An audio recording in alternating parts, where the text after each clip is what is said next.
Ja Rule went from being one of the best-selling rappers in the early 2000s to a joke and internet meme after his brutal beef with 50 Cent. Bad business decisions, legal problems, and fraud all helped ruin his legacy. This is the true story of the rise and embarrassing fall of Ja Rule. Jeffrey Bruce Atkins, aka Ja Rule, was born on February 29, 1976 in New York City. He grew up in Hollis, Queens, the same neighborhood that was home to other hip-hop legends like LL Cool J, Russell Simmons, Run DMC, and his future business partner, Irv Gotti. Growing up, Ja had it pretty tough.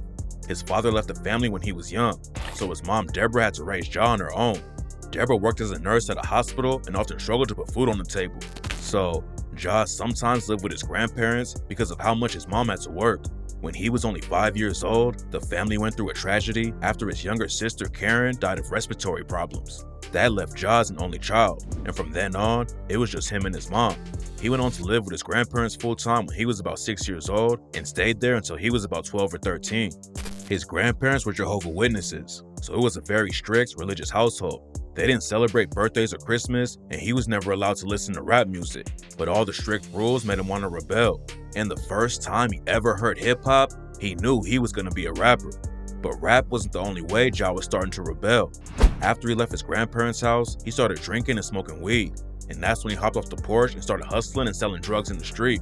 With his mom always working and no father or older brothers around to show him a better path, Ja looked up to the local rappers and drug dealers who wore nice clothes and drove expensive cars. But being in the streets exposed him to a lot, especially because it was the height of the crack era. In an interview with Vlad TV, he said that even his friends' parents and siblings were hooked on drugs, and he was the one selling it to them. Even though he was selling drugs at an early age, Ja still had bigger dreams of making it as a rapper, but he knew that school wasn't going to get him to where he wanted to be in life, so he dropped out in the 11th grade. He later said, "I just couldn't take it. I was into my own little world, doing what I thought was smart at the time." But after dropping out, he started to realize he wasn't exactly moving weight as a drug dealer. He decided that hustling full-time probably wouldn't work out long-term, and to add even more pressure, his girlfriend Aisha got pregnant. But he never had a regular job and had no high school diploma, so he had to figure out how he was going to feed his new family. He'd already started rapping as a hobby when he was in high school, freestyling in the lunchroom and on street corners. So he decided that his only option was to make a name for himself in the music industry. Around that time, he linked up with Chris Black in 01 and started a group called the Cash Money Clique. They also recruited a local producer named DJ Irv, later known as Irv Gotti, who started making beats for him. That's when Jeffrey Atkins officially took the stage name Ja Rule, which was a nickname he got from a friend in the neighborhood. With Irv's help, Cash Money Clique released their first single, Get the Fortune, in 1994. That single built a local buzz in New York, which helped them ink a deal with TVT Records. Another Queens rapper named Mick Geronimo was already signed to the label and was also a friend of Irv, so they both helped put the deal together. Even though Ja Rule became famous for his radio hits, Cash Money Clique had a sound inspired by 90s boom bap and G-Funk. After signing to TVT, they released another single called For My Clique, which featured Mick Geronimo on the hook. The track was an underground hit on pirate radio and even got played on Yo MTV Raps. Cash Money Clique was popping off, and Ja thought he was really about to break into the industry, but out of nowhere, it all fell apart. Cash Money Clique was busy working on an album, but due to music industry politics, it got shelved. Without any income from rap, Chris Black went back to hustling and ended up catching a case that landed him 5 years in prison. That convinced TVT that the group was not going to happen, so they got dropped from the label. That left Ja with no money coming in and a new family to support, so he had to figure something out fast. But even though his first group didn't work out, he still made plenty of contacts in the music industry. He was still tight with Irv Gotti, who had started working as an executive at Def Jam Records. Irv knew Ja had potential, so he helped him secure a deal at Def Jam in 1995. That's when Ja's career really started heating up, and he was working with some of the hottest up-and-coming rappers in New York who would go on to be future legends. His first single on Def Jam was Mick Geronimo's Time to Build, which also featured a young Jay-Z and DMX. He also spit a verse on the track Usual Suspects alongside DMX, The Lox, and Tragedy Gaddafi. So those collabs helped put Ja in the same conversations as some top rappers in New York at the time. Irv also worked closely with Jay-Z and DMX and was important in helping their careers at Def Jam. That's when Russell Simmons decided to give Irv his own imprint and let him start his label, Murder Inc. When Murder Inc. first launched in 1998, Irv knew exactly who he wanted as his first signee, and he chose Ja Rule to be the label's main artist. During his time with Murder Inc., Ja continued to work with some of the biggest artists in the 90s, including Nas, Method Man and Redman, DMX, and LL Cool J. He even did a hook for Jay-Z's hit single, Can I Get Her? And after just a couple years in the industry, Ja was becoming one of the most hyped up and upcoming artists of the time. He really started to blow up with the release of his first single, Holla Holla, which became an instant hit, peaking at number 35 on Billboard. A few months later, he followed up with his debut album, Fendi Vedi Vici, which sold 184,000 copies in the first week and peaked at number 3 on Billboard. So Ja was quickly proving that he was not just a one-hit wonder, but had the potential to be a superstar. His career continued to take off after he worked with Christina Milian for his second single, Between Me and You. It was his first crossover hit and got major airplay on Top 40 radio, which helped the song reach number 11 on the Billboard charts. Ja kept the momentum up, and his next single, Put It On Me, featuring Vita and Lil Mo, also popped off and hit number 8 on the charts. Ja already had respect from the hardcore rappers, but he was proving he could pop off on the radio and hit the mainstream too. He switched up his style from being a street rapper into a more pop rap direction, and that's when he really hit the spotlight. His second album, Rule 336, was released on October 10, 2000 and sold 276,000 copies in the first week, making it Ja Rule's first #1 album. The project eventually went triple platinum and even scored Ja's first Grammy Award nomination for Best Rap Performance as a duo or group. By that point, Ja Rule was on his way to becoming one of the biggest artists in the world. Every single and album he dropped was doing bigger and bigger numbers, and the success of Rule 336 made him a household name. He also helped put Murder Inc. on the map and made him one of the hottest record labels in the US. Ja kept his momentum up and dropped his third album, Pain Is Love, a year later on October 2nd, 2001. He debuted at number 1 on the Billboard charts for the second time in a row after selling 361,000 copies in the first week. Plus, 2 of the singles ran up crazy numbers and went number 1. Ja was on a run that was unlike anything that had been seen before in hip-hop. He was not only a respected artist, but also had the ability to make radio hits. Even though Cash Money Click didn't work out, he bounced back and became one of the biggest success stories of the early 2000s, and it seemed like every record he hopped on was going number 1. But there's only so long that you can have that much success before someone comes along and tries to knock you off the throne. And when Ja was at the top of the game, he sparked a wild beef that ended up destroying his career. Today, younger rap fans don't even remember Ja for his accomplishments in the music industry, but more for his legendary beef with 50 Cent. At the time that Ja was blowing up, 50 was an up-and-coming rapper who still had one foot in the streets. It's unclear exactly where the problem started, since both rappers have a different story, but they both grew up in Queens and knew a lot of the same people. A few different events forced them to pick sides, and they ended up beefing over their affiliations. It all started when Ja got his chain stolen at gunpoint in 50's neighborhood, Southside Jamaica, Queens. According to Ja, he was hanging out in 50's hood because he knew people in the area. He spotted a dude that he knew named Troy, who was from the Baisley Park projects. Troy had just gotten out of prison, so he told Ja to come chop it up with him. But when he got into his car, Troy pulled out a gun and accused Ja of sleeping with his girl while he was locked up. Ja denied it, but Troy forced him to give up his chain before letting him go. At the time, Ja was cool with Kenneth Supreme McGriff, a former drug kingpin who ran the Baisley Park projects. Supreme had gotten out of prison a few years before and had linked up with Irv Gotti and Murder Inc. to try and start a legal career in entertainment. He formed a close relationship with Ja and helped give him credibility in the streets. So after he got his chain stolen, Ja says he hit up Supreme, who made a few phone calls and helped him get it back. But 50 was also cool with Troy and claims that Ja spotted them together at a club a few weeks later, and that's when the beef started. 50 also claims that he was the one who put Troy up to the robbery, but Ja claims the story is all cap and says he had nothing to do with it. Either way, it still hurt Ja's street cred and led to rumors that he was being extorted by Supreme. Later that year, 50 dropped a diss track aimed at Ja Rule and Murder Inc. Records called Life on the Line. The single was supposed to be on 50's debut album, Power of the Dollar, which was eventually shelved. But it was a minor street anthem and showed that 50 was hungry and ready for problems with one of the hottest labels in the world.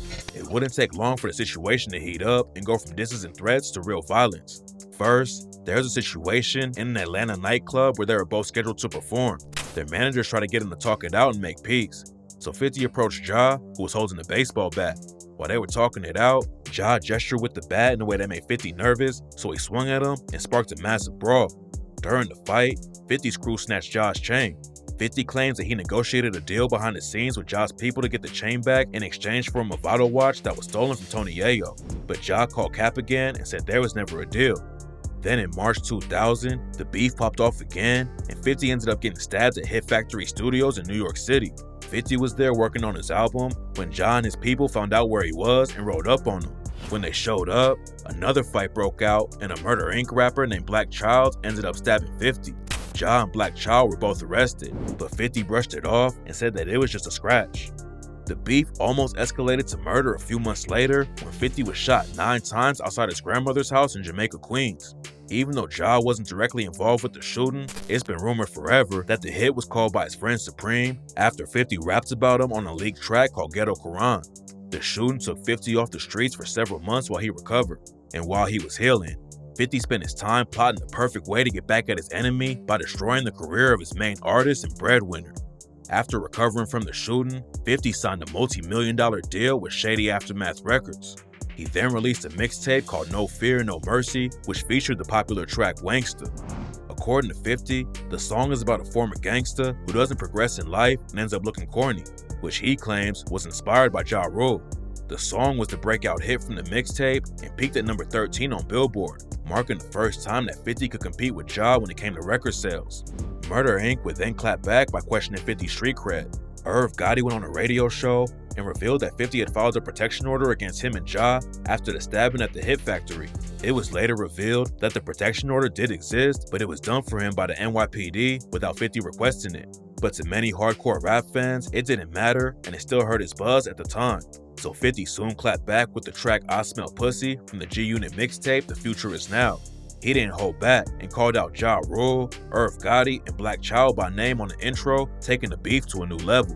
By 2003, 50 was on his way to becoming the biggest rapper of all time after he released his debut album, Get Rich or Die Trying, which sold 872,000 copies in the first week. It was one of the biggest albums of the year, and it also put his beef with Ja in the spotlight after he dissed him on tracks like Life's on the Line and Back Down.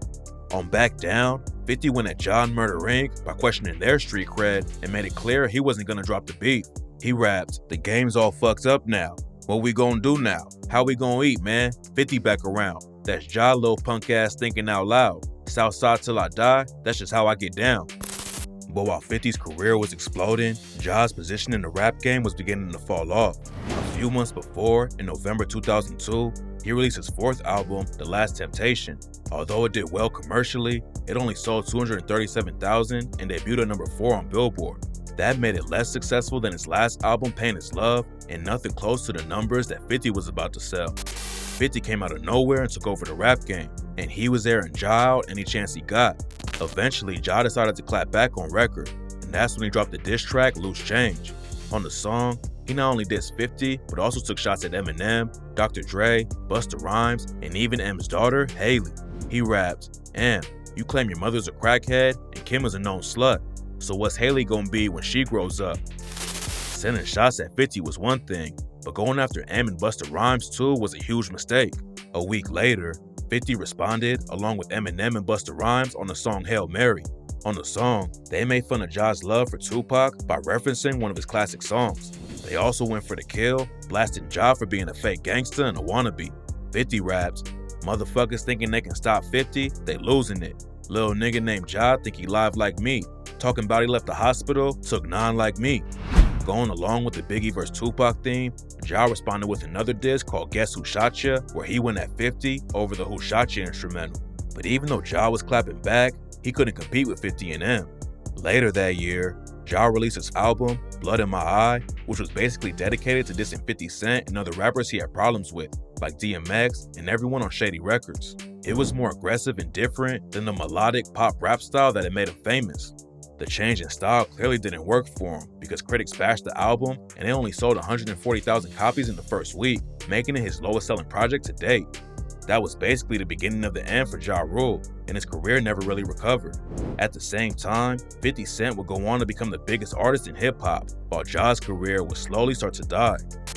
In 2003, the Murder Inc. records offices were raided by police due to their connection to Supreme, and they were accused of laundering money for his drug ring. Irv and his brother Chris would get caught up in a long legal battle, and the label was rebranded as just The Inc. after the release of Blood in My Eye. Even though they eventually beat the case, the label was never the same, especially because their main artist was constantly getting dissed by the biggest rappers in the world. Ja released his sixth album, Rule, in 2004, which was more of a return to his old sound. Even though it got more love from critics, the sales numbers were still nothing close to his early success. The next year, the Inc. released a compilation album called Exodus, which fulfilled Ja's contract with the label, so he decided to take a break from music. He would also face several legal problems due to the ongoing investigation of Murder Inc. and his own bad choices. In 2007, he was arrested in NYC after a Lil Wayne concert at the Beacon Theater.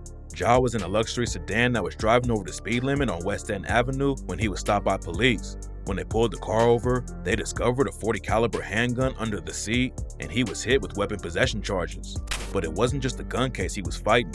Ja also later admitted to not filing tax returns for over 5 years and owed the government over $1.1 million for income he made between 2004 and 2008. So, Ja pled guilty to the gun charges and tax evasion in 2011 and was sentenced to 2 years in prison. He eventually got out in July 2013, but at that point, his music career was never the same.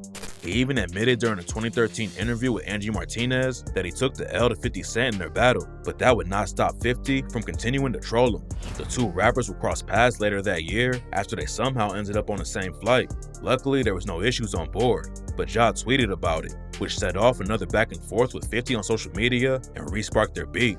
It wouldn't help that Ja would give 50 pretty much all the ammunition he needed to continue to taunt him after he was involved in one of the biggest scams of the decade, Fyre Festival. After getting out of prison, Ja knew that he wasn't going to be a star in the rap game anymore and needed a new way to make money. At some point, he was introduced to an entrepreneur named Billy McFarland who wanted Ja to be the creative head and spokesman for his new credit card company, Magnesis. Magnesis was supposed to be an exclusive card-based membership club targeted to rich millennials, but it turned out to be a massive scam. That partnership also led to Ja becoming one of the co-founders of Fyre Media, a talent booking agency founded by Billy McFarland. The company's first major project was Fyre Festival, a massive music festival in the Bahamas that was going to feature performances from some of the biggest artists in the world and other one-of-a-kind experiences. McFarland used Ja Rule's name to help recruit huge influencers like Kendall Jenner, Emily Ratajkowski, and Bella Hadid to promote the event. He also used those big names and connections to secure millions of dollars of funding from investors to put on the show. But it turns out that Billy was nothing more than a con artist and had no idea how to run a music festival. The entire thing was a complete disaster after all the musical acts backed out, and ticket buyers were left stranded on an island in the Bahamas for days with limited food and shelter. Billy McFarland and Ja Rule were both sued for over $100 million in lawsuits over the situation. Billy ended up getting booked for 6 years in federal prison for wire fraud, while Ja dodged all charges and said he got caught up in McFarland's scam. But even though he was cleared on the legal front, it seems like the Fyre Festival was the final nail in the coffin for Ja's reputation. 50 used the situation to troll Ja on social media. Not long after, he would also take the pettiness to a whole new level after he bought 200 front row seats at one of Ja's shows just to leave them empty. His recent trolling has continued the beef more than 2 decades after it started. The two rappers continue to trade shots on social media, exposing a whole new generation to one of the most legendary feuds in hip-hop history. So with all the L's that Ja has taken over the years, many fans have completely forgotten about all of his early success. He had the rap game on lock from '99 to '03 with one of the craziest runs of any rapper in history. Coming up alongside dudes like Jay-Z and DMX, many fans thought that Ja was another legend in the making. But his many beefs and bad business decisions have completely destroyed his reputation and legacy in music. It isn't completely over for Ja Rule, as he still has a large fan base. If he can manage to release another classic album or find success in some other part of the entertainment business, it's possible he could turn things around. But it seems like anytime he gets something going, 50 Cent is just waiting to roast him. So at this point, it seems unlikely that Ja Rule will ever be able to fully revive his career and public image.